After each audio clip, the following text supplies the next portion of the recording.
Muito obrigada, Excelência. Convido agora Sua Excelência, o Sr. Deputado Antônio Muxanga. Respeitado colega, a palavra é sua. Muito obrigado, Senhora Presidente da Assembleia da República. Senhora Presidente da Assembleia da República, senhores deputados, meus pares, em primeiro lugar, quero saudar os enfermeiros por ocasião do seu dia ontem assinalado. Estamos numa sessão destinada a ratificar a nomeação do vice-presidente do Tribunal Supremo da República de Moçambique. Queremos reafirmar que o Judiciário deve continuar a ser uma ferramenta fundamental do Estado democrático, porque qualquer organização de um Estado deve ser construída com vista a servir o povo.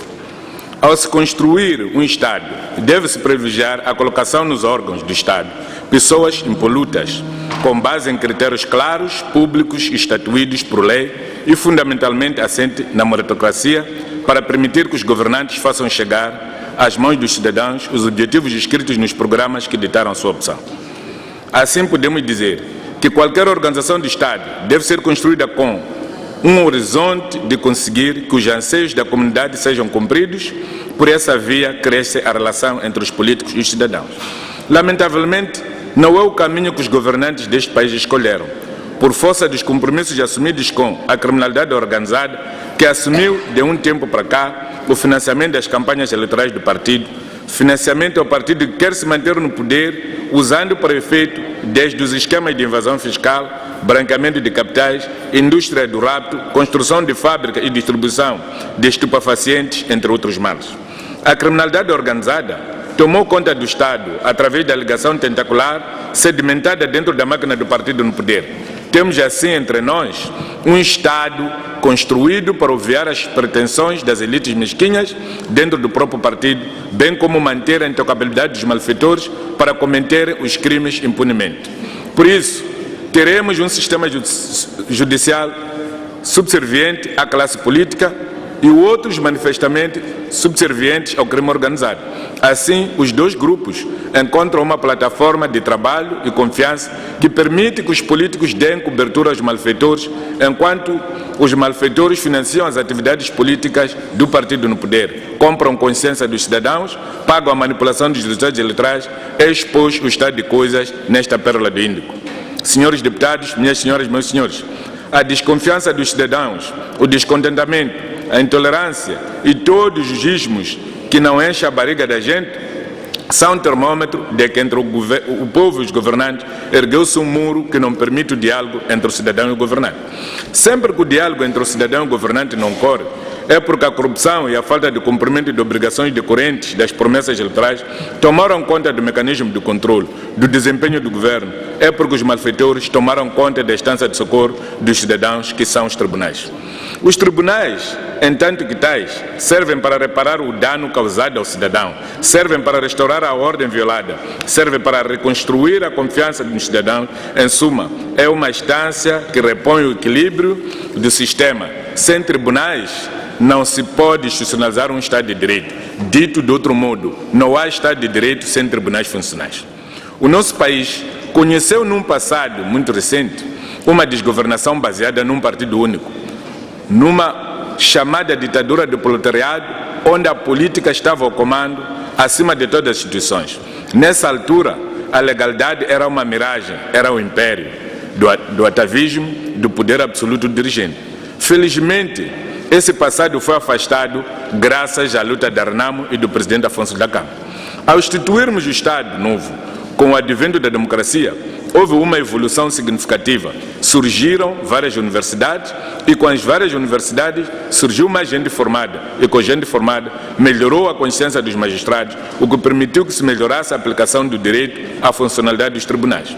Quando pensávamos que, a breve trecho, o nosso sistema judicial iria melhorar ainda mais, eis que o poder instituído perde a confiança dos cidadãos pelo desgaste de longos anos de governação, pela ausência da causa ou do chamado inimigo causado pela propaganda comunista.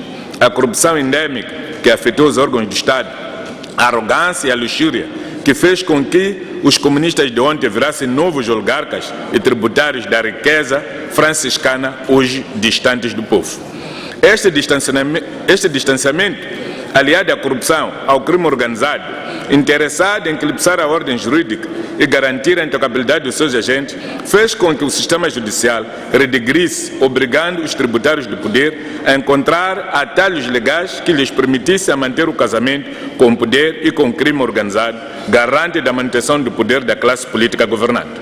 Os atalhos escolhidos pelo poder instituído consistem em buscar pessoas dentro do sistema judicial que, mesmo que não reúnam requisitos de forma para ocupar os cargos que são tributários, encontrem de forma despudorada formas de afastar os quadros que, por virtude da carreira, deveriam ocupar o cume do sistema judicial. Para tanto, há magistrados que representam os setores mais arraigados do crime organizado e outros que representam a cúria da política do regime. A magistratura é uma classe que se equipara ao prelado. Costuma-se dizer que a magistratura é um sacerdócio, porque não se vai à magistratura para ganhar dinheiro, para ostentar, mas sim para exercer em nome do povo e para o povo.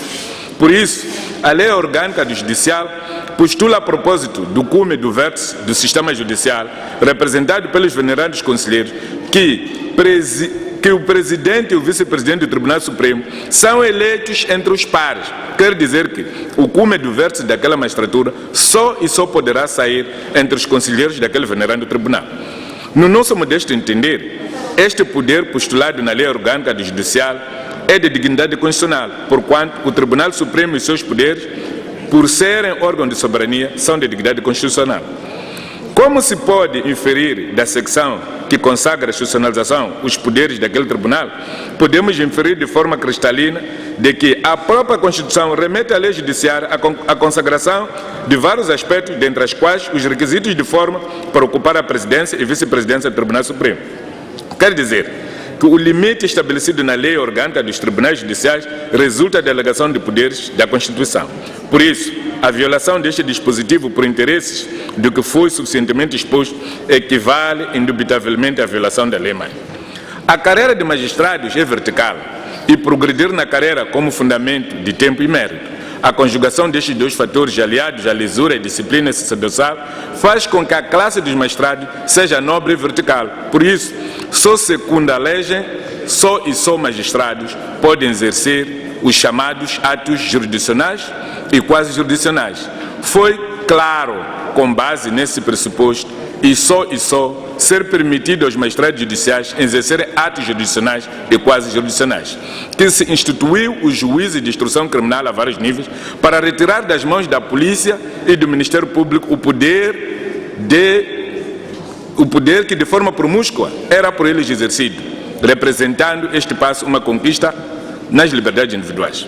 A partir de então, passou a ser proibido que o magistrado do Ministério Público legalizassem as prisões ou fixassem medidas restritivas à liberdade ou atribuir caução ou definir penas alternativas à prisão. Pelas mesmas razões, não se compreende, pois, como é que um não magistrado iria ao nível mais alto da instância de socorro, de forma liviana, distribuir processos, que é um ato jurisdicional, decidir medidas privativas da liberdade ou até mandar prender magistrados que ostentam uma categoria profissional superior. Mas, afinal, quem ganha com esta anarquia? Quem está interessado em afundar de uma vez por todas o sistema judicial? Quem ganha com a marginalização dos magistrados impolutos? Com a estagnação dos juízes de carreira? Ao se colocar hoje o Dr. Beirão como vice-presidente e sem poderes disciplinares sobre os conselheiros, por razões óbvias, significa bloquear deliberadamente o sistema judicial para ficar à mercê dos criminosos, já que ninguém poderá pedir responsabilidade a ninguém. A situação torna-se mais gravosa quando o presidente do próprio Tribunal Supremo nem sequer é magistrado, não podendo sequer agir sobre o magistrado de categoria de ingresso. Afinal, quem ganha com esta vergonha institucionalizada?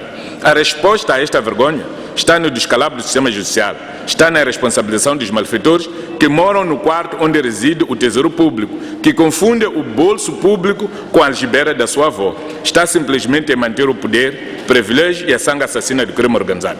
Caros deputados, minhas senhoras e meus senhores, nos últimos anos, face ao desgaste progressivo do regime, a magistratura virou alvo central dos políticos que governam, no sentido de controlar um sistema e manter refém o sistema judicial, tal como acontece com a Polícia de Investigação Criminal e outros ramos da polícia. O Tribunal Supremo transformou-se numa autêntica caixa de ressonância dos interesses mesquinhos e inconfessáveis do regime e a umbrella da criminalidade organizada. Nos olhos do povo e com a atual configuração, o Tribunal Supremo, ao invés de ser a última instância de socorro dos cidadãos, transformou-se num autêntico templo satânico, onde são os inocentes diabolizados, enquanto que os malfeitores são santificados. Nessa atuação do Supremo, não são poupados até os próprios magistrados de carreira.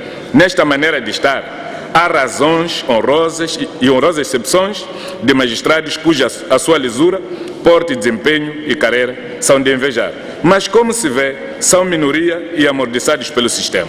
Por serem concorrente, contraditório e ilegal com a dignidade constitucional, não iremos votar em Dr. Beirão, pese embora seja boa pessoa, pelo que apelo aos meus pares para abstermos-nos desta façanha. Mas não disse, muito obrigado.